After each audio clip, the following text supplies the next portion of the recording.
Hello everyone, welcome to flowindata channel, and today we are going to continue with the list. Okay, so this is the last video of the list, and today I'm going to show you how to delete the data in the list. So just like we can add items to the list, we can also remove it. So to delete items from the list, we use del statement followed by the name of the list and index in brackets. Okay, so let me show you with the example. So here we want to delete the item at the index 3.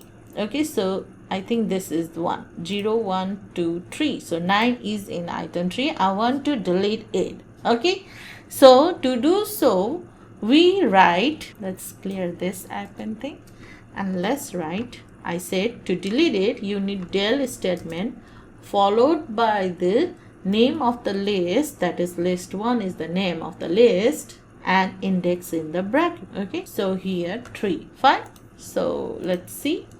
So you can see here 2547 the 9 and index 3 is deleted. Okay, so this will delete the item at index 3. Fine. So we can use the remove function in order to get the same result. In remove function, again we need to specify the element which we want to delete.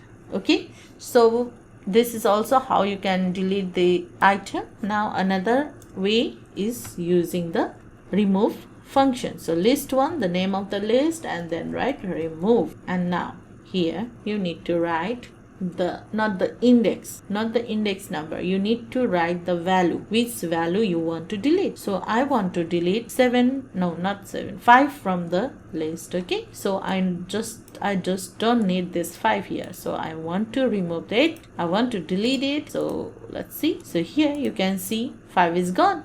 Okay, so these are the two ways you can delete the data from the list. One is using the del statement, and that will be followed by the list name with the index. Okay, and the second one is our remove function, where you have to put the value, not the index. So remember that. Okay, so this is all we have done till now, the finished of list. Okay, we have create the list, we have accessed the data from the list, we have update the data from in the list, we have delete the data in the list. Okay, these are the 4 things we have done in the list. So thank you for being with us. I hope you understand this list, and see you in the next video.